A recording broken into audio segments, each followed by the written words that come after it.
تزدان رحاب الإيمان وتطيب حنايا الوجدان في هدايات.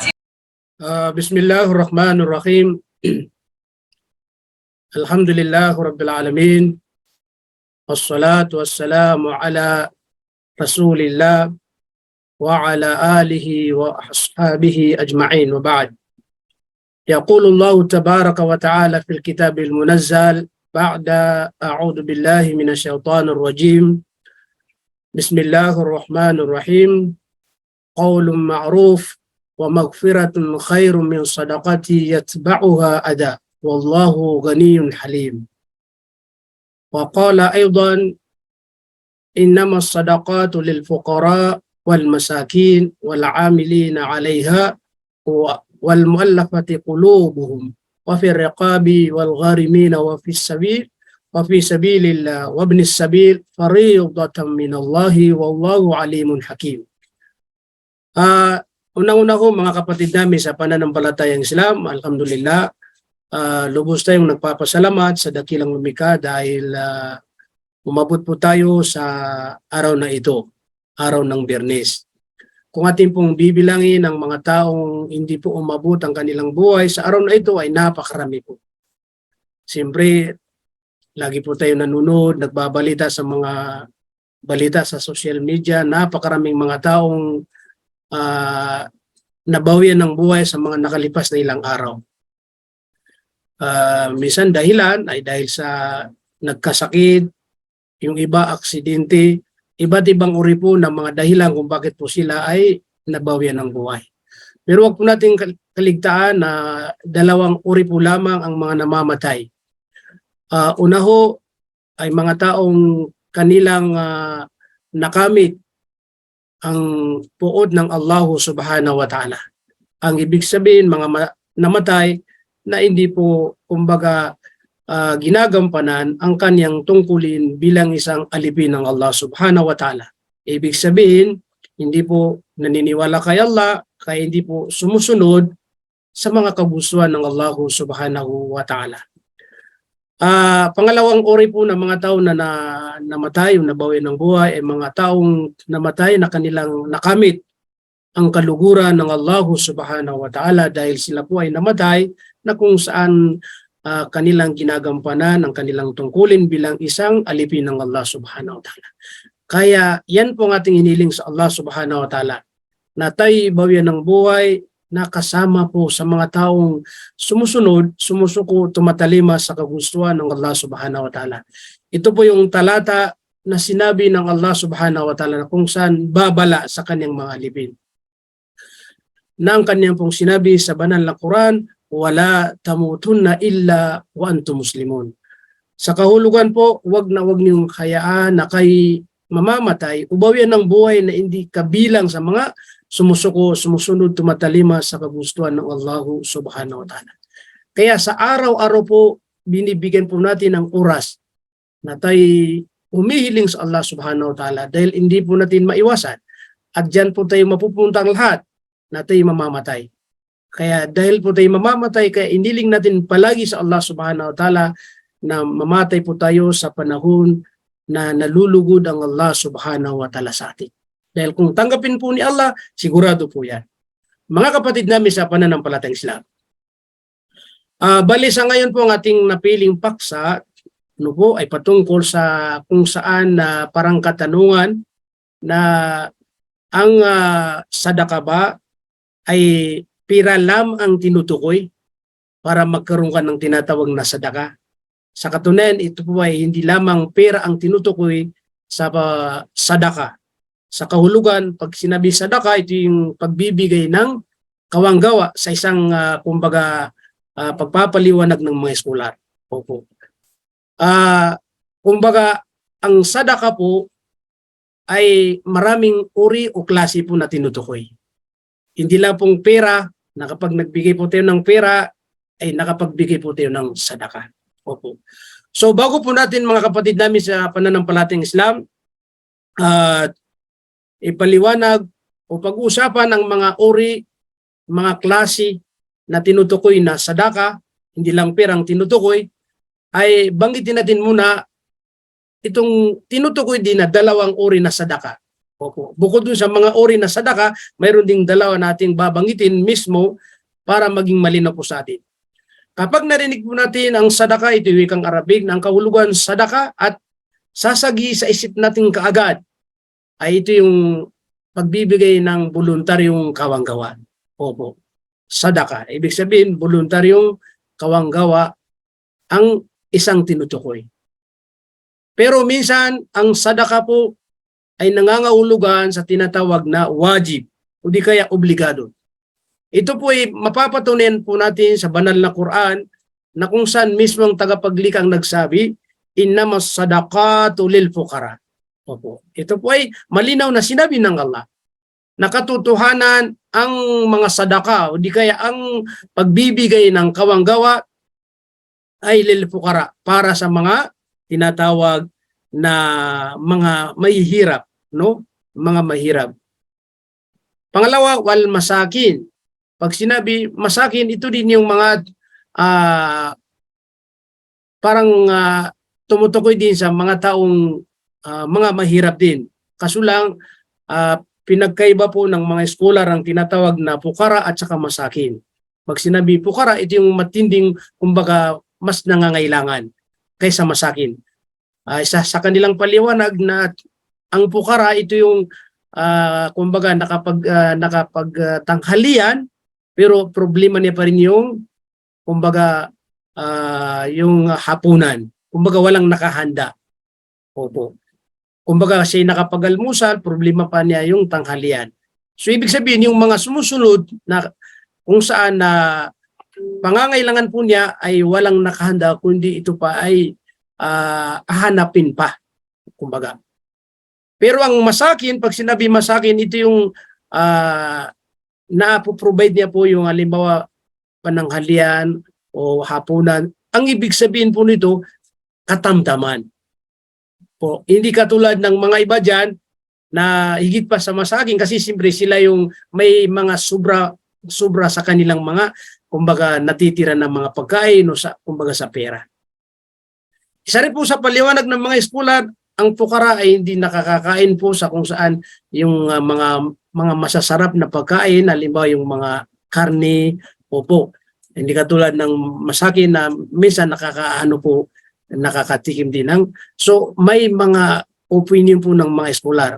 Pero malinaw naman na ang pukara ay hindi po katulad ng miskin, masakin kasi mas higit pa po.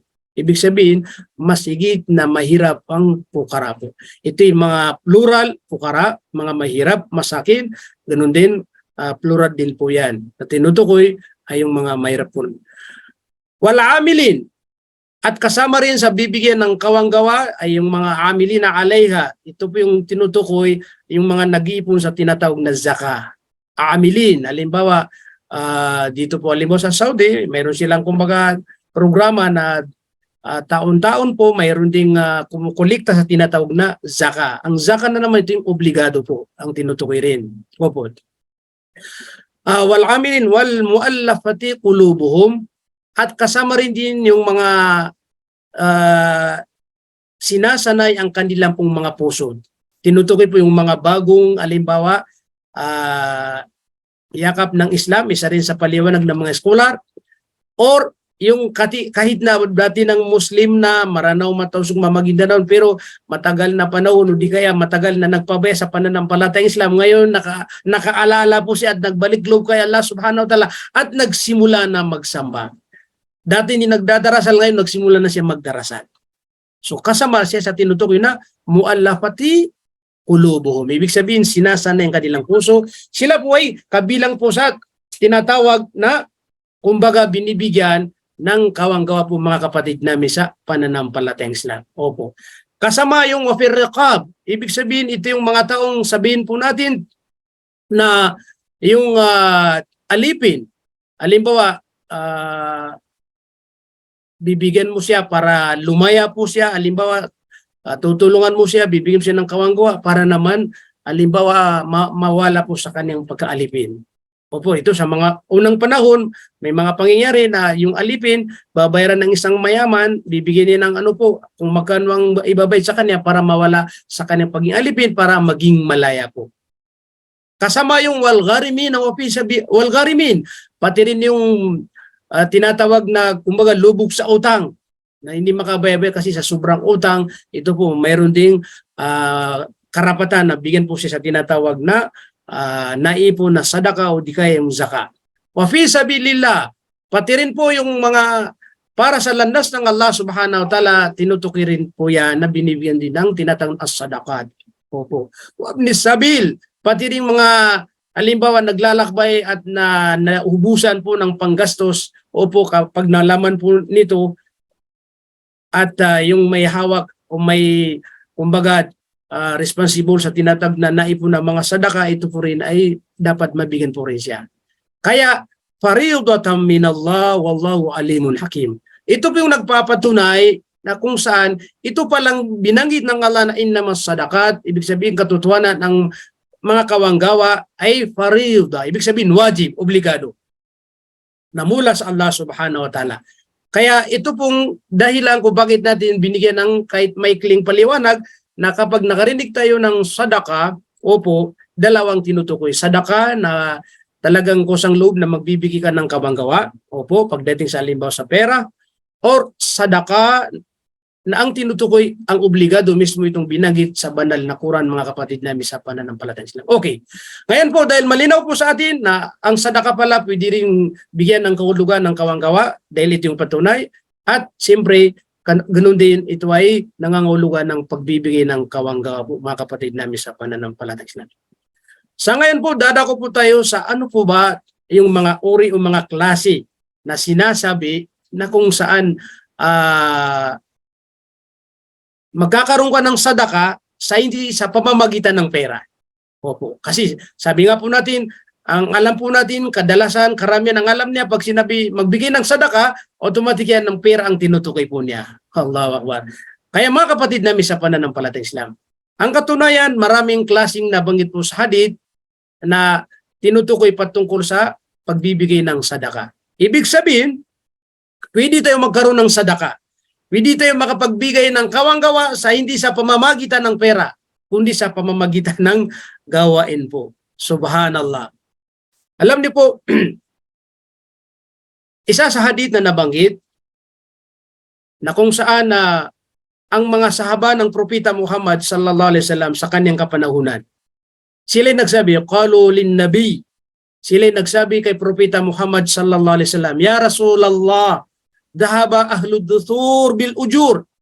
Sabi nga ng mga sahaba, ya Rasulullah, kumbaga mapalad na, no, mapalad na, masyurti na yung mga may mga pera, ahlud duthur.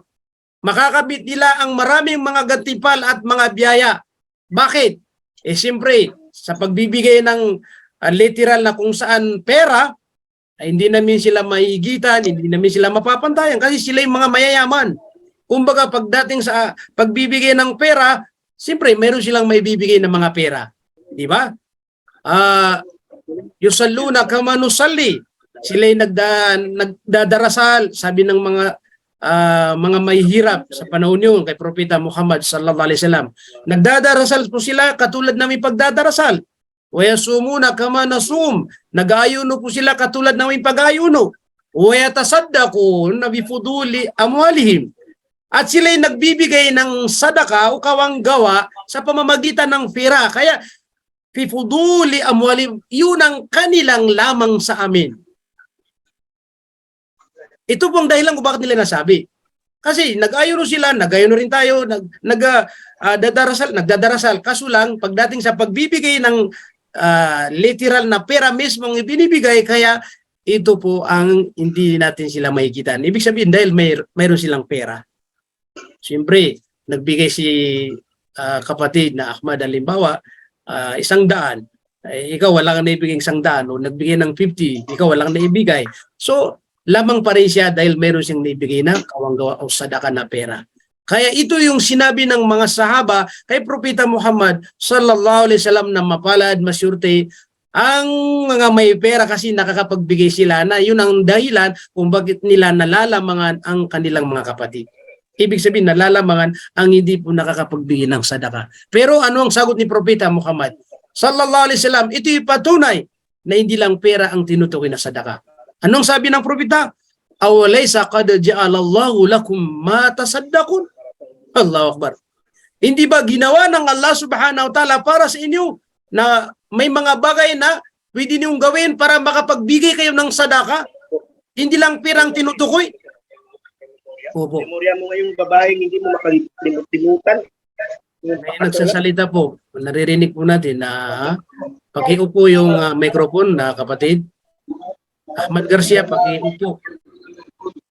Yung kay Nasir, maingay po, naririnig po natin. Kapatid, pakiano po. Excuse kapatid. Pakiupo yung microphone. Si Nasir, yan. Okay, maraming salamat po. Pasensya na po kayo kasi kapag may nagsasalita, maingay at saka hindi natin masasabi yung ano kasi may naririnig po tayo. Okay, jazakallahu khairan. Opo. Ito yung sinabi ng mahal nating Propeta Muhammad sallallahu alaihi wasallam sa pamamagitan ng katanungan. Hindi ba ginawaan kayo ng Allah para sa inyo na makapagbigay ng sadaka sa ibang pamamaraan? Ano pong sinabi ng Propeta? Inna bi kulli tasbiha sadaka. Katunayan, sabi ng Propeta Muhammad sallallahu alaihi wasallam, bawat pagbabangit ng subhanallah, pagluluwalhati sa Allah subhanahu wa ta'ala ay sadaka. Magsabi ka na lang subhanallah, mayroon kang sadaka. Wa kulli takbiratin sadaka, at bawat pagdadakila kay Allah, pagbabangit ng Allahu Akbar, sadaka. Wa kulli tahmidatin sadaka, at bawat pagbabangit ng alhamdulillah, sadaka. Subhanallah. Isipin yun. Wa kulli tahlilatin sadaka, pati po ang pagbabanggit ng la ilaha illallah. Ang ibig sabihin mga kapatid namin sa pananampalatayang Islam, magbanggit tayo ng subhanallah, alhamdulillah, la ilaha illallah, Allahu Akbar, para tayong nagbibigay ng sadaka. Subhanallah. Wa amrun bil ma'rufi sadaka, pati yung pagbanggit, pagsabi sa kapatid natin sa paggawa ng mabuti, sadaka. Sabihin mo na lang sa kapatid mo na kapatid, magdarasal ka ng sunnah kasi ito ay malaking gantimpala sa Allah subhanahu wa ta'ala. Isang pag-utos po lamang, nakapagbigay po kayo ng sadaka. Mahirap ba? Hindi naman mahirap. Magsabi ka lang na magbasa tayo ng Quran, umatin po tayo sa pag-aaral. Isang salitang pag-utos ng mabuti, mayroon tayong sadaka. Wa nahyun an munkarin sadaka. Pati sabi ni Propeta, yung pagbabawal, pagpigil sa paggawa ng masama, mayroon din ka rin sadaka. Sabihin mo na lang na kapatid, huwag mong gawin yan kasi bawal po yan.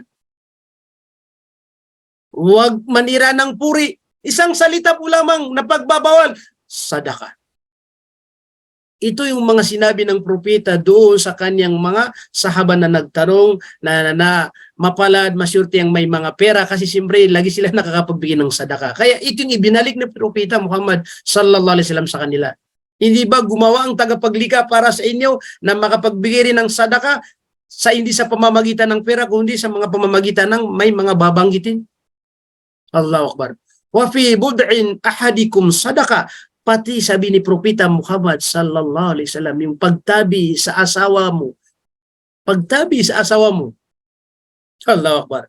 Ang ibig sabihin noon, yung ibigay mo, halimbawa, yung kagustuhan mo sa asawa mo, sadaka.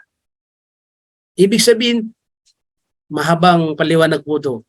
Kaya masyurti po yung may asawa kasi siyempre tuwing tumatabi sa asawa niya at nakakagaw po siya ng sadaka. Ay, yung walang asawa, yun, hindi nakabilang doon. Iba na naman ang gagawin niya, nagawain para magsadaka, pero pagdating sa may asawa, yun pa rin ang higit ng may asawa na nagkakaroon siya ng sadaka. Kaya nung marinig ng mga sahaba ng Propeta Muhammad sallallahu alaihi wasallam, na pati yung pagtabi sa asawa, ibig sabihin yung pakipagtalik sa asawa ay may sadaka. Kaya ang sabi nila, qalu ya Rasulullah, ayati ahaduna shahwatahu wa yakunu lahu fiha ajr. Allahu Akbar. Ito ang tanong ng mga sahaba. Ya Rasulullah, pati yung isa sa amin kung ibibigay niya, gagawin yung kanyang kagustuhan sa kanyang asawa, magkakaroon siya ng gantimpala pala. Ibig sabihin, tuwing nakikipagtalit pala kami sa aming mga asawa, mayroon pala kaming gantimpala. Katanungan at sinagot ng propeta, Ara'aytum law wada'aha fi haram agkana alayhi fiha wizr? Bakit sabi ni propeta? Hindi ba niyo nalalaman na kung ang inyong halimbawa sarili, sabihin natin sarili natin, ay ilagay niyo po dun sa haram, ibig sabihin gamitin niyo sa haram, sa hindi asawa, halimbawa, hindi ba kayo magkakasala kayo? Di ba magkakasala kayo, sabi ni propeta Muhammad sallallahu alaihi wasallam, kung ito'y gamitin niyo sa hindi niyo asawa? Tama naman po. Kung gamitin natin ito sa hindi natin asawa, halimbawa yung mga hindi kasal, at gumagawa silang ito'y haram. At ito ay malaking kasalanan na kung hindi sila magtawba, magbalil ko, talagang sa oras na bayon sila ng buhay, delikado po sila. Kaya, ibig sabihin, sabi ng mga sahaba, siyempre, kapag ginamit mo ito sa hindi mo asawa, hindi kayo kasal, haram po talaga. Kaya, fakadhalika idha wada'aha fil halal, kana lahu ajr. Kaya kapag ito ay ginamit mo, sabi ni Propeta Muhammad sallallahu alaihi wasallam sa halal, ibig sabihin sa asawa mong kasal po kayo, legal po kayo, magkakaroon kayo ng kantipala. Sabi nga nila, kapag binataw lang asawa, parang miskin. Kasi siyempre, ibig sabihin noon, hindi niya mahalin tulad yung may asawa kasi lagi nakakapagbigay ng sadaka. Lumalabas parang may pera po siya. Mga kapatid namin sa pananampalatayang Islam, ito po ang sinabi ng Propeta Muhammad sallallahu alaihi wasallam na kung wala po tayong pera, pero kung ito yung gagawin po natin, para tayong nagbibigay ng sadaka. Kaso lang, yung may pera, nagbangit ng subhanallah, nagbangit ng Allahu Akbar, nagbabangit ng alhamdulillah, nagbabangit ng la ilaha illallah, nagutos ng mabuti, nagpigil ng masama, at may asawa rin na kasal po sila at ito ginagawa niya na halal, siyempre, at nagbibigay ng sadaka sa pamamagitan ng pera, sila pa rin ang may lamang. Kaya, bifuduli amwalim, yun ang kanilang lamang sa mga tao na walang naibibigay na sadaka. Pero kung hindi sila nagbibigay ng sadaka, ibig sabihin, doon tayo lamang kasi siyempre, lahat ng ginagawa po natin ay sadaka. Mga kapatid namin sa pananampalataya. Sa ngayon po, malinaw na sa atin na hindi pala pera lamang ang tinutukoy na sadaka, kundi pati yung pagbabangit ng mga tasbihat ay pagbibigay rin niya ng sadaka, pati yung alimbawa sa asawa po natin, mga kapatid namin sa pananampalataya. Okay. Ngayon, yung mga nabanggit po natin, mga kapatid namin sa pananampalatayang Islam, lumalabas na mga tasbihat po yun, tasbihat, ibig sabihin, nagbabanggit tayo. Kaya yung mga kapatid natin, alhamdulillah, nakakapagbigay ng oras, kasi may mga kapatid natin na pagkatapos ng Salatul Fajr, o di kaya Salatul Asr, o di kaya kung ano man ang sala na kanilang natapos, umuupo sila muna at ilang minuto at magbabanggit sila ng mga tasbihan. May nagbabanggit ng Subhanallah, Alhamdulillah, La ilaha illallah, Allahu Akbar. Bukod sa sadaka nila iyon at sila ay binibigyan pa rin ng tagapaglikha ng malaking kantipala at sa kabilang buhay para silang nagtanim ng isang punong kahoy na kung saan napakalaki na ito ay kung lilibutin ng mabilis tumakbo na kabayot kahit na matagal, hindi po ito kumbaga malilibot dahil sa sa sobrang laki na puno na natanim ng isang tao na nagbabanggit ng mga nabanggit natin. Bukod po doon at mayroon pang mga binabanggit mga kapatid. Okay, ngayon lilipat naman tayo sa isang klase o kasama sa mga uri na pagbibigay ng sadaka. Yung pagngiti lamang. Kaya panatili natin yung pagngiti, no? Patabussumu ka fi wajhi akhika sadaka. Allahu Akbar. Ibig sabihin, makita mo ang kapatid mo, mag-smile ka ng ngumiti ka lamang sa kanya. Dahil kapatid mo siyang Muslim, sadaka. Patabussumu ka fi wajhi akhika laka sadaka. Ibig sabihin yung pagngiti mo sa kapatid mo kapag nagkita kayo, halimbawa nagkita-kita tayo kanina sa Islamic Center. Yung pagngiti niyo po lamang, nagngitian po tayo, mashallah, sadaka pa rin yun.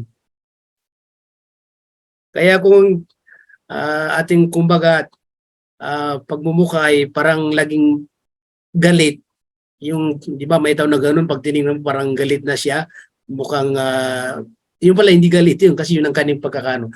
pipilitin natin, babawin natin na pag na-meet natin, kasalubong natin ating mga kapatid, ngumiti naman tayo. Pilitin natin ngumiti tayo kasi wala nang mawawala pero may sadaka po tayo. Allah. Kaya yung may mga mukhang laging nakangiti, subhanallah ng mga Muslim, lagi po sila nakakapagbigay ng kawanggawa. Liban, kasi kapag hindi ka Muslim, kapag kahit na buong araw umingiti ka sa mga tao, wala kang matatanggap na sadaka. Bakit? Kawanggawa. Kasi hindi ka naniniwala sa nagbibigay ng gantimpala, di ba po? So, ibig sabihin, ang tinutukoy po lamang na nagkakaroon ng sadaka o parang nagbibigay ng kawanggawa ay yung Muslim po lamang. Kaya masyurte po ang mga kapatid natin na nakakangiti sa kanilang kapatid. Kahit na may problema, tayo nalubog tayo sa problema. Pag nakita natin sila, namita sila na assalamualaikum, bukod sa pagbabati, umiti naman tayo para magkaroon din ng kantipala. Subhanallah. Okay. Isa rin po sa nabanggit ng Propeta Muhammad sallallahu alaihi wasallam, yung pagtanggal ng dumi, pag-alis ng dumi doon sa daanan, ito rin ay matatawag na sadaka. Subhanallah. Wa ima tatukal hajra wa syauka wal adma anin nasi sadaka. Subhanallah. Halimbawa, may nakita kang dumi doon sa lansangan o sa kalsada. Di ba? Mari bato, ano pa man, o may nasira na butilya o di kaya nag-crack o di kaya kung ano yung makakapinsala na nakita mo sa daanan po yun. Minsan yung saging, madulas po yun pag napakanyan, di ba? Dahil po ikaw ang tumanggal, tinanggal mo yun sa lansangan po na yun. Ikaw ang tumanggal. Yung pagtanggal mo lamang, naisip mo na baka ito ay may mapinsala rito. Tinanggal mo yun. Sadaka pa rin yan. Allahu Akbar. Sadaka pa rin. Huwag nating isipin lagi na hindi, nandyan na yung cleaner o naglilinis sa lansangan, iyasa natin sa kanila. Sila, trabaho nila yun, alam nila yun. Kahit hindi mo kunin yun, tatanggalin pa rin kasi trabaho po nila yun. Pero binigyan nga ng pagkakataon, kapatid, na magkakaroon ng sadaka, bakit mo pa ihintayin sa kanila? Tanggalin mo, ikaw ang tumanggal. Di ba? May mga share minsan, pagpasok mo, mga dumi, may marumi na nakakalat doon. Isa inisip natin, nandiyan na yung mga cleaner, silang bahalat. Pagkakataon makakuha ka ng gantimpala, sadaka, ba't hindi mo tanggalin? Linisin mo, may sadaka rin. Ang ibig sabihin, yung nakikita na nakakapinsala, hindi nakakaayos sa pakiramdam, pag ginawa mo yung linis mo yung na naging okay na, mayroon ka rin sadaka. Subhanallah. Mga kapatid namin sa pananampalataya, mga gawain po na wala tayong gagastusin pero may sadaka pa rin tayo. Subhanallah. Wahadiyu karrajula fi ardil dalla laka sadaka. Allahu Akbar. Pati rin sabi ng Propeta Muhammad sallallahu alaihi wasallam, yung naligaw na tao. Diba minsan may sasakyan, ihinto yan. O di kaya may naglalakad. Magtatanong bakit? Kasi wala. Ibig sabihin, naligaw na siya, hindi niya alam. Nakalimutan na kasi bago doon sa lugar na yun. Kung saan siya tutungo, pupunta, hindi niya alam yung lugar. Yung pagsabi muna lang ng tama, kasi alam mo kung saan. Kapatid, ang pupuntahan mo, ito yan, dito ka dadaan. Kanan ka muna, pagdating sa kanto, kaliwa, mashallah. Yung pagbabanggit mo doon sa pagtutuwid para makuha niya ang tamang pupuntahan po niya, ito ay lakas sadakad, sabi ng Propeta Muhammad. Parang nagbigay ka rin ng kawanggawan. Minsan may mga maluloko na magtanong ka sa kanila, isipin na ito bago to, ililigo ka pa masyado. Dito ka dumaan hanggang sa malayo ka na dun sa, hindi yung tama. Ang tama pa rin, ibibigay mo sa kanya yung tama para magkaroon ng sadaka. So mahirap ba ito gawin? Hindi naman mahirap, di ba? Kaya kapag mayroon kang nakita na parang naghahanap na matanungan, huminto ng sasakyan, lumapit ka kaagad sa kanya para magkaroon ng sadaka. Kasi kung ibang matanungan niya, siya ang magkakaroon ng sadaka, di ba? Isipin, ito yung sinabi sa hadith, may sadaka ko kagad. Hindi ka nakapagbigay ng pera, pero makakapagin ng sadaka. Lumapit, ano bang meron? Sino bang naligo ka ba? Ikaw maggagay sa kanya. Alam niyo, isa rin sa katangian ng mga Arabo na napansin natin dito. Ayaw ko may naka-experience po sa inyo. Ito, naka-experience natin sa mga ibang lugar na Aliman, napunta tayo sa Riyadh, napunta sa ibang lugar, at naligo po tayo. Yung tatanungin mo, Pwede ba magtanong, when, saan ba rito yung iba dyan Arabo, hindi lang ituturo sa'yo. Hindi lang ipapaliwanag sa'yo na ito yung lugar. Hindi. Sabi na, sumunod ka na lang sa akin. Siya mismo ang pupunta. Sumunod ka na lang sa akin para ihatid ka ng tama at sigurado na makarating ka sa pupunta. Di ba? Mas mainam yun. Itong hadith na binanggit, yung magpapaliwanag ka lamang. Kapatid, para malaman mo kung saan ka pupunta, dito ka dadaan, kaliwa, kanan, ganun. May sadaka ka na. Pero kung alimbawa mismo sinamahan mo siya, ikaw ang nanguna pumunta sa kanyang lugar na pupuntahan para masigurado na makarating doon. Kasi maaari na yung pinaliwanagan o pagdating doon, marami palang kanto, hindi niya saan. Baka dito sa street, sa kanan o sa kaliwa. Maaari na hindi niya matumbok, di ba? Pero para masigurado na matumbok niya, itong ginagawa ng ibang mga kapatid natin na mga Arabo, sasamang ka mismo talaga. Sabi na, sumunod ka na lang sa akin. Hanggang sa makarating ngayon sa lugar na pupunta, sasabihin na ito yung lugar. Kung may sadaka, may kawanggawa, doon sa nagpaliwanag, ano pa kaya mismong sinamahan mo yung tao? Sinamahan mo, hindi lang ginabayan mo, kundi sinamahan mo. Hindi ka pa nagsalita, sumama ka na lang sa akin. Diba? Masyurte po yung mga matulungin po dyan na pag may naliligaw, ay kanilang po sinusunod. Kumbaga sinasamahan sa lugar nila. Okay. Mga kapatid namin sa pananampalatayang Islam, ang ibig sabihin, marami tayong klase, uri na magagawa na para bang tayo ay nagbigay ng sadaka. Sa isa pang hadith, kung hindi ko nakakaligtan yung Arabic po niya, pati yung may bubuhatin, mabigat, at hindi din mabuhat. Tulungan mo yan para buhat. Halimbawa, ilalagay niya sa kanyang likod, dadali niya. Opo, bubuhatin niya. Tinulungan mo siya, may sadaka ka rin. Subhanallah. Pati rin sabihin ng Propeta Muhammad sallallahu alaihi wasallam, yung hindi makasakay sa kanyang kabayo. Kasi sa mga naunang panahon, may mga kamilyo. Hindi niya kaya, masyado mataas, halimbawa yung kamilyo. Itulak mo na lang siya para makasakay doon, may sadaka ka rin. Subhanallah. So, ibig sabihin mga kapatid namin sa pananampalatayang Islam, napakarami pong mga gawain na kung saan magkakaroon po tayo ng tinatawag na sadaka. Ibig sabihin, nasa sa atin po yan. Nasa sa atin po kung tayo po ay kukuha ng maraming sadaka, marami tayong magagawa na kung saan gawain para sa sadaka. Hindi lang pera. Pero nandun pa rin. Kung may pera ka pa rin at magbigay ka ng sadaka, mas lamang ka pa rin doon sa gumagawa ng mga klaseng sadaka na tinutukoy at nagbibigay ka pa rin. Kaysa gumagawa ng klaseng mga sadaka pero wala sing naibibigay dahil wala sing may bibigay. So yun pa rin ang lamang ng ating mga kapatid na mayroon po silang naibibigay na kung saan sadaka. Sa isang hadith, naalala ko tuloy na ang pagbibigay ng mga magagandang salita, basta lahat ng uri na klase ng mga salita, ito ay may tuturing na minamahal ng Allah subhanahu wa ta'ala bukod doon sa para kang nagbibigay ng sadaka. Opo. Isa sa nabanggit sa hadith po na isa sa sadaka na minamahal ng Allah subhanahu wa ta'ala ay qawlum ma'ruf. Ibig sabihin, mga salitang mabuti. Kaya sa ating pagsasalita po, para masigurado po natin na nakakapagbigay tayo ng sadaka sa pamamagitan ng pagsasalita ng mga mabubuti, kailangan maingat pa rin tayo. Sa isang Muslim, dapat pinag-isipan yung sasabihin niya, sinasalita niya. Kung ito ay mabuti, yan, sabihin mo kasi yan ay sadaka yan. Pero kapag hindi po mabuti, maaari na makapagsalita ka ng hindi magustuhan ng tagapaglika, ay kailangan pa rin yung manahimik ka.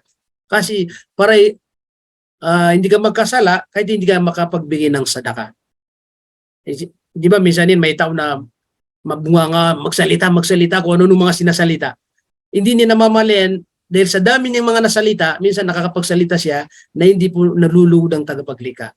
So di ba? Instead na magkaroon siya ng maraming sadaka, dahil nasingitan niya ng mga hindi maganda, kaya nagkaroon siya ng kasalanan. Kaya mas maganda, manahimik na lang tayo. Kung hindi tayo makakapagsalita ng mga mabubuti kasi siyempre, nagkasala tayo dahil siyempre nakapagsalita tayo. At hindi natin nasunod yung mismong sinabi ng mga dating propeta Muhammad sallallahu alaihi wasallam na man kana yu'minu billahi wal yawmil akhir falyakul khaira aw liyasmut. Kung sino man ang naniniwala kay Allah at naniniwala sa kabilang buhay sa araw ng paghukom, ano ang sabi ng propeta? Magsalita po siya ng mabuti. Kasi para magkaroon siya ng sadaka. Pero kung hindi siya makakapagsalita ng mabuti, sabi ni propeta, ang maganda po sa kanya ay yasmut. Ibig sabihin, yung tinatawag na manahimik. Manahimik. Opo. Sa isang paliwanag po ng mga eskolar, yung pagiging tahimik ng tao na para kay Allah subhanahu wa ta'ala, may tuturing pa rin niya na parang sadaka rin. Kasi dahil sa kanyang takot sa Allah na baka makapagsalita na hindi malugod ang tagapagligaya, kaya po siya nanahimik. Nanahimik po siya. Subhanallah. At saka ang pagiging manahimik tayo, tahimik, dahil sa takot po tayo, baka makapagsalita po tayo ng hindi po maganda at magkasala po tayo, isa rin po ito sa pinangakuan ng propeta Muhammad sallallahu alaihi wasallam na kung saan papasok sa paraiso. O pinangakuan ng propeta na yung mga taong maingat sa mga pananalita, kaya hindi sila magsasalita kapag hindi sigurado at hindi ito ay totoo, kaya sila yung sinabi ng propeta Muhammad sallallahu alaihi wasallam na pinangakwa ng tagapaglika na kung saan sila ay papasok sa paraiso. Alam niyo, may hadith na ang sabi ng propeta Muhammad sallallahu alaihi wasallam, may yadman li ma bayna lahihi wa ma bayna rijlihi adman lahul jannah.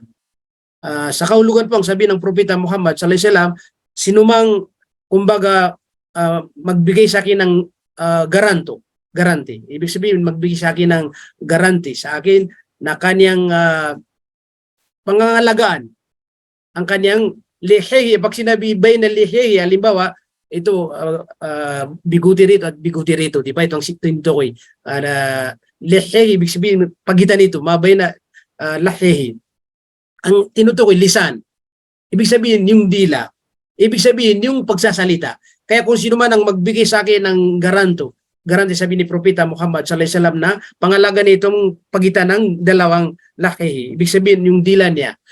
Sa madaling sabi, hindi siya magsasalita kundi sa kagustuhan ng Allah. Hindi siya magsasalita kundi sa mabuti. Hindi siya magsasalita kundi sa katotohanan. Pinangalaga niya. At pinangalaga niya, sabi ng propeta Muhammad sallallahu alaihi wasallam, ang pagitan ng bayna rijlehi. Pag sinabi bayna rijlehi, yung dalawang paapo niya. Rijlehi, dahil ito dalawa, ibig sabihin dalawa. Anong pagitan nitong dalawa? Ang tinutukoy po ang masilang bahagi ng katawan. Kasi ito nagkakasala at ito rin nagkakasala yan. Ibig sabihin, ginarantihan mo kay propeta Muhammad sallallahu alaihi wasallam na pinangalagaan mong dalawang pagitan na ito, hindi ka magsasalita kundi sa katotohanan, at pinangalagan mo itong pagitan ng rijlay, dalawang paamod, ang tinutukoy ang masilang bahagi ng katawan, na magkasala.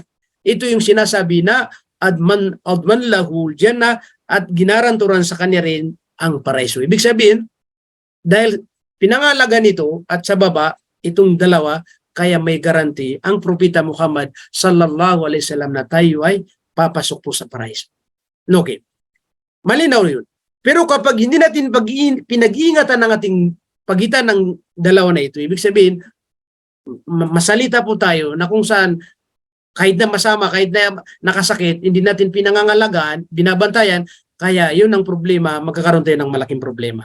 Ito, lagi kong nababanggit itong hadith na kung saan sa kabilang buhay, may mga darating doon na puno-puno ang kanilang mga gawain ng mga pagsamba. Diba, sabi ni propeta, atadru na mal muflis, alam po ba ninyo kung sino yung tinatawag na muflis? Ang tinutukoy yung tao na kumbaga walang pera. Kaya ang sabi ng mga saba, yung muflis, yung walang pera kasi pulos. Pera po ang tinutukoy. Pag sinabi muflis, ang tawang tinutukoy na wala po siyang pera, ibig sabihin pusoy. Sabi ng mga saba, al-muflisu fi na mal la dirham lahu wala mata. Ang muflis, ya Rasulullah, ang alam po namin na muflis ay wala siyang dirham, wala siyang mga ano-ano po diyan na mga items, halimbawa, ibig sabihin pusi na pusi po na siya. Pero ang sabi ng propeta Muhammad sallallahu alaihi wasallam, qal innal muflisa min ummati ya'ti yawmal qiyamah bisalatin wasyamin. Ang sabi ng propeta, katotohanan ang tinutukoy na muflis na tao na walang kapira-pira o pusi na pusi sa aking mga umma ay ang taong ya'ti yawmal qiyamati bisala wasyam, darating sa kabilang buhay na may pagdarasal po siya at mayroon siyang pag-ayon, ibig sabihin wazakatin, at mayroon siyang zaka, ibig sabihin yung 5 haligi ng pananampalatayang Islam may kanyang naisagawa, kompleto pa. Kasi nandyan na yung pagdarasal, nandyan yung pag-ayon, nandyan yung zaka. وَيَأْتِي قَدْ شَتَمَ هَذَا وَقَدَفَ هَذَا وَأَكَلَ مَالَ هَذَا وَسَفَكَ دَمَ هَذَا. Ito ang problema. وَضَرَبَ هَذَا. Dumating na isang tao, mayroon siyang sisingilin. Bakit? Dahil pinagmura niya. Yung iba, sinaktan niya. Yung iba, pinalo niya. Yung iba, kinuha niya yung kanyang kayamanan. Yung iba, talagang dinuguan pa. Kumbaga talagang sa kanyang pananakit ay may lumabas pa na dugo. Lahat po ito ay maniningil.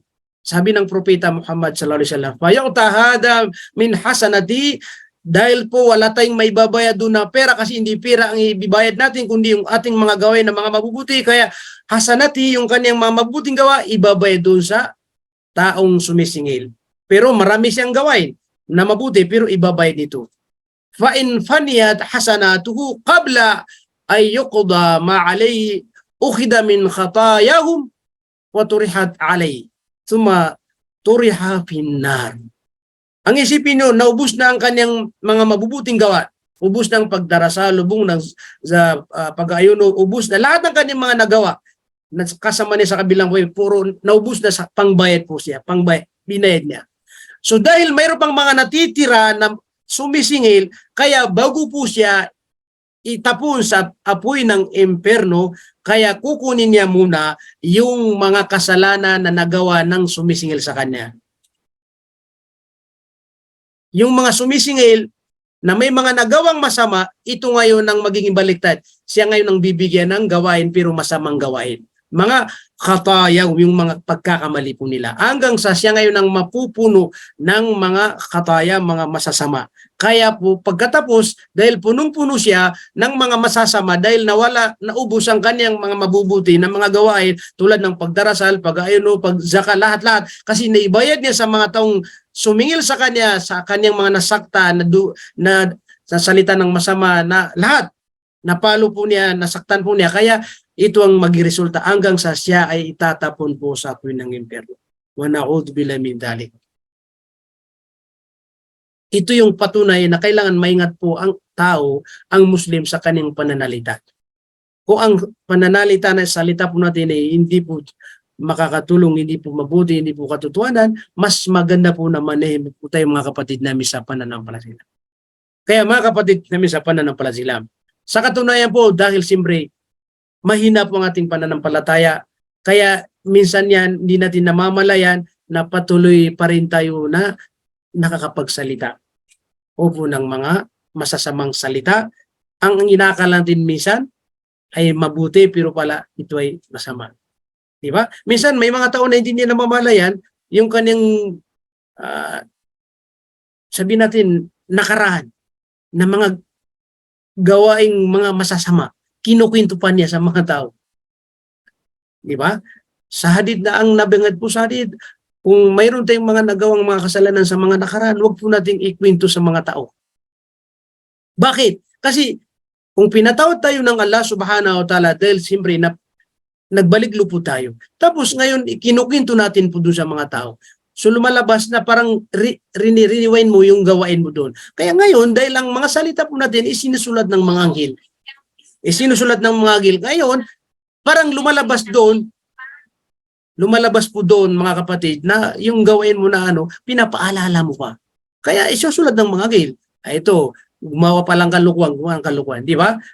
Na pinatawad ka ng Allah subhanahu wa ta'ala, parang gusto mong ibalik. Kaya mga kapatid namin sa pananampalatayang Islam, bilang Muslim po tayo, lagi po tayo maingat sa pananalita, sa mga gawain, nang sa ganun ay makamit po natin ang kaluhuran ng Allah subhanahu wa ta'ala. At iniling po natin sa Allah subhanahu wa ta'ala na itong mga klase, mga uri na nabanggit po natin at mayroon pating mga ibang hindi nabanggit. Opo.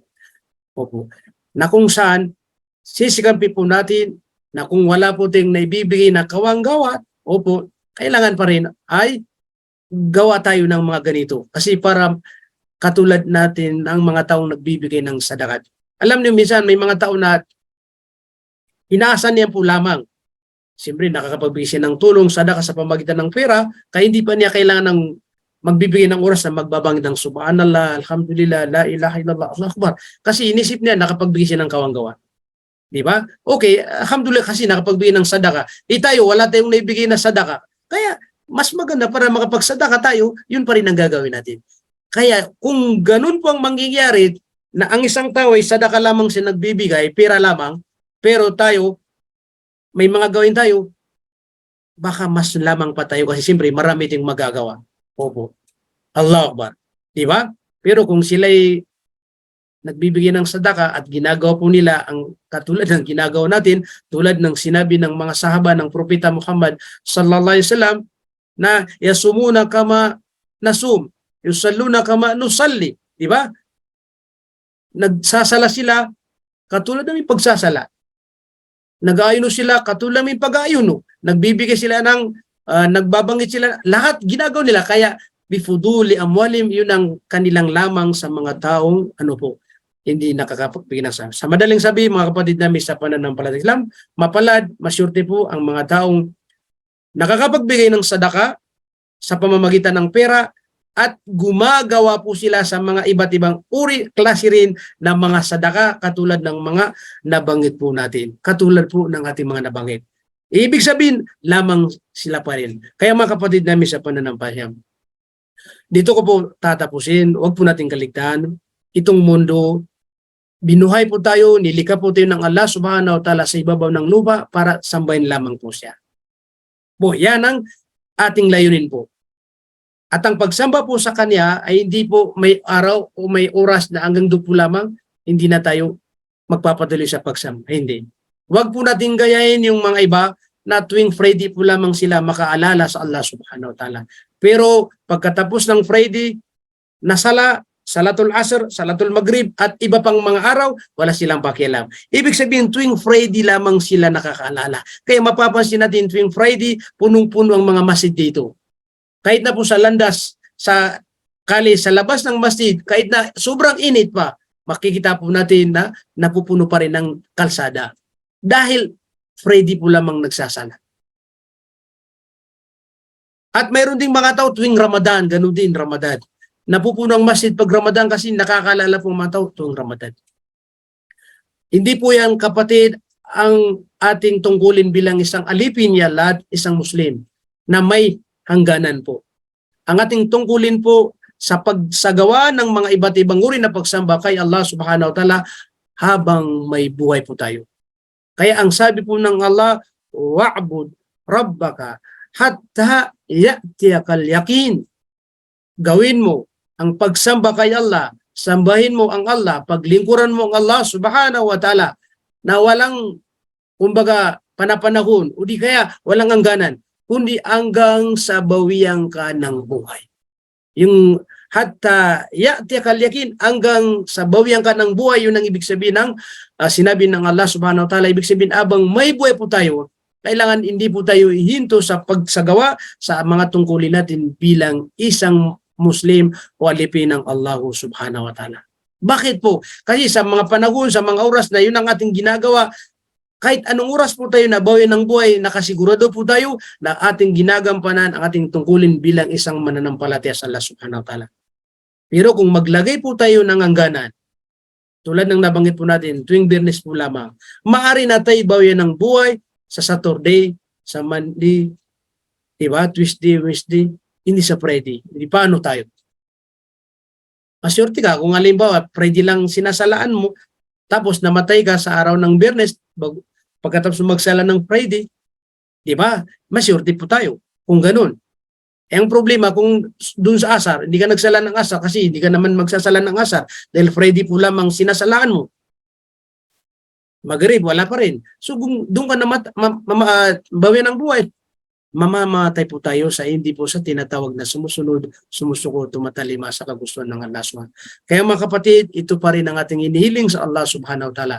na mapabilang po tayo sa mga taong mamuhay dito sa ibabaw ng lupa na kung saan nagpapasukop sa tinatawag na pananampalataya Islam.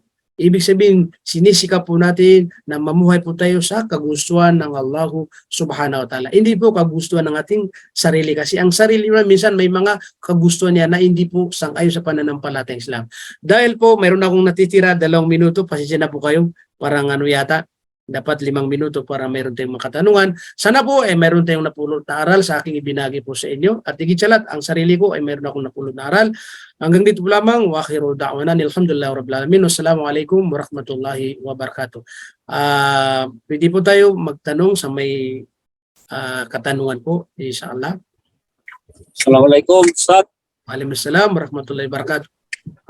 Hoy, may tatanong. Pwede po sa sakat magtanong, Ustad. Opo.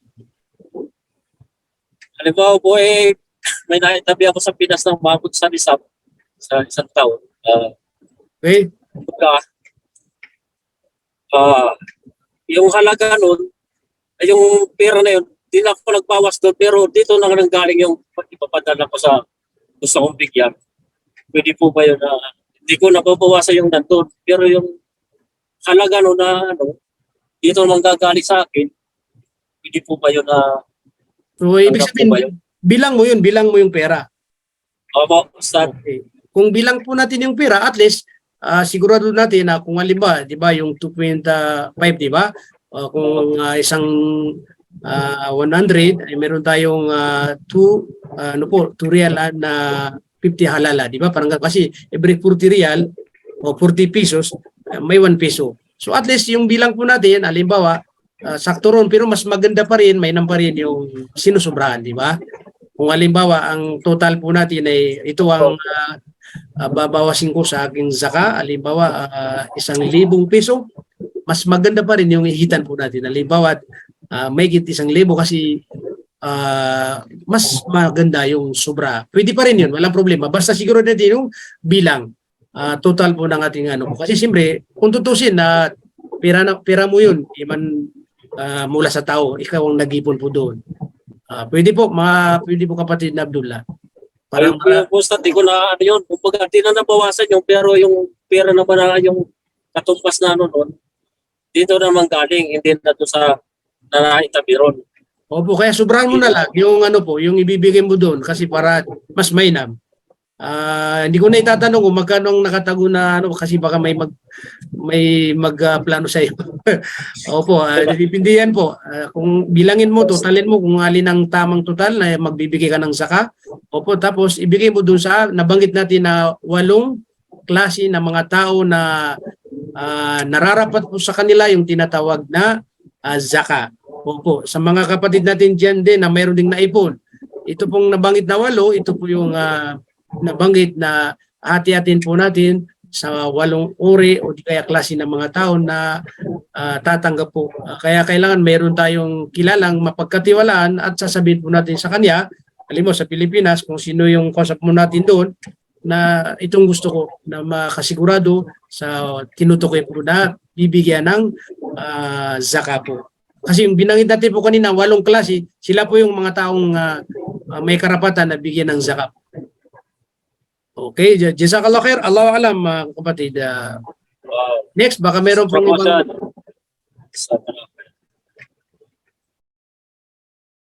Okay. Kahit na po ilang minuto, pwede na tayo extra o kahit na sumubra.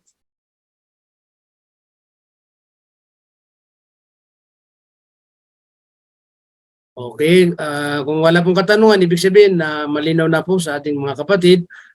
Di bali po, kung mayroon tayong bagong maalala na katanungan, nandiyan na yung mga group natin sa Facebook o sa Messenger, sa WhatsApp, napakarami tayong group diyan.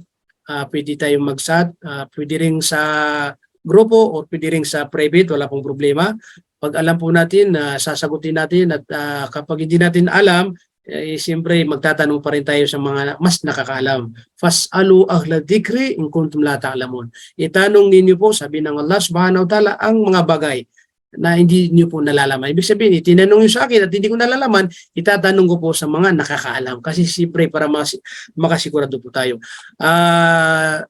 Muli po, maraming salamat sa inyo dahil nandyan po kayo. Kung wala po kayo dyan, wala po tayong makakausap.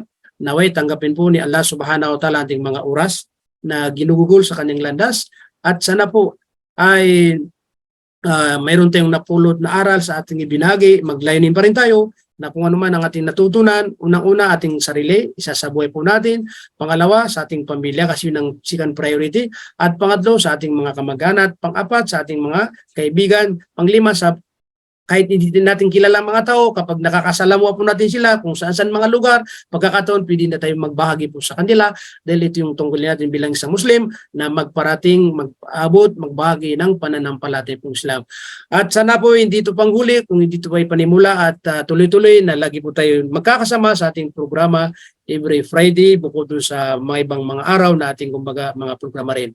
Okay po, hanggang dito po lamang para magpagpahinga po tayo. Subhanallah wa bihamdi, subhanakallah wa bihamdik. Nashhadu an la ilaha illa anta wa nastaghfiruka wa natubu ilaik. Birahmatika ya arhamar rahimin. Wassalamualaikum warahmatullahi wabarakatuh. Jazakumullah. Waalaikumsalam warahmatullahi wabarakatuh.